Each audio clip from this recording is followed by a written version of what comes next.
Sophie Dawes was born in St. Helens, a small industrial town in England, sometime in the early 1790s. Her family lived in poverty. Her future seemed clear from the start, a life of hard labor, little education, and no chance to ever leave her modest surroundings. But Sophie dreamed of something else. She wanted to break free, to be seen, to have control, even if just once, over her own destiny. We don't know much about her childhood. Most likely, she worked as a maid or served drinks at a tavern. She would have started earning her keep young, like many girls from poor families. But unlike most, she never accepted that this was all life had to offer. France changed everything. At some point, we don't know exactly when, she made her way there. Perhaps as a servant traveling with a wealthy English family, or maybe she went alone, chasing a rumor, an invitation, a hope. What matters is that she arrived in a country where image, charm, and timing could open doors that seemed forever locked. There, in the golden-lit world of salons and soirees, she caught the eye of one of France's most powerful men, Louis-Henri de Bourbon, Duke of Bourbon, Prince of Condé. He was old enough to be her father, almost her grandfather, married, reclusive, but fascinated. Sophie was different. She had no formal education, no family name, yet she carried herself with quiet confidence and intelligence that couldn't be taught.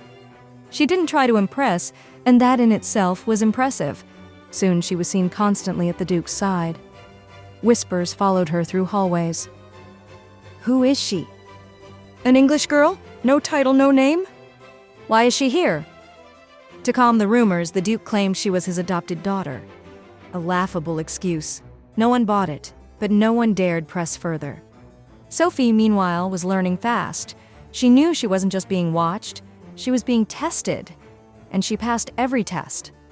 She wasn't just a pretty face, she knew how to listen, how to make people talk, how to make powerful men feel understood, and subtly guided.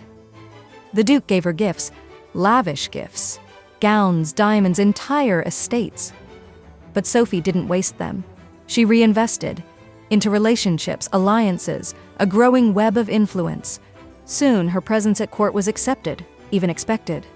Some called her dangerous, others indispensable, but no one ignored her. Still, she had no official position, and that made her vulnerable. To protect her status, the Duke arranged a marriage. Her husband, Baron Adrien de Foucheres, was respectable, connected, but he didn't know what he was getting into. The wedding was quiet, sophisticated, just enough to look proper. But soon the Baron realized the truth. He wasn't her partner, he was her cover. "I've been made a fool," he told friends bitterly. "She was never mine." In 1824, he filed for divorce. A scandal erupted. Sophie was cast out from the court. For a moment, it seemed her rise had ended. But she wasn't finished. The Duke still trusted her. He still listened. And Sophie, always thinking ahead, saw a new path forward. Louis-Henri had no heirs. His only son had been executed under Napoleon's regime. His lineage was on the brink of extinction. Sophie suggested a solution.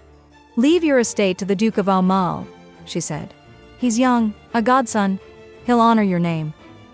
It was a brilliant move. The Duke agreed, and through that, Sophie gained the favor of the powerful Orléans family, including the future King Louis-Philippe himself. From that moment, her family rose with her.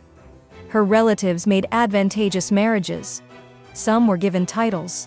She had arrived at the very center of power, not just through charm, but strategy. Even Talleyrand, the legendary political mind of Europe, formed an alliance with her. They didn't trust each other, but they respected each other. "We're not friends," Sophie once said, "but we can still be useful." He helped her behind the scenes. She strengthened his influence with the aging Duke, but power always comes with risk. On August 27, 1830, the Duke of Bourbon was found dead, hanging from a window latch in his bedroom. The official verdict, suicide, but many didn't believe it. He was old, yes, but he had shown no signs of despair.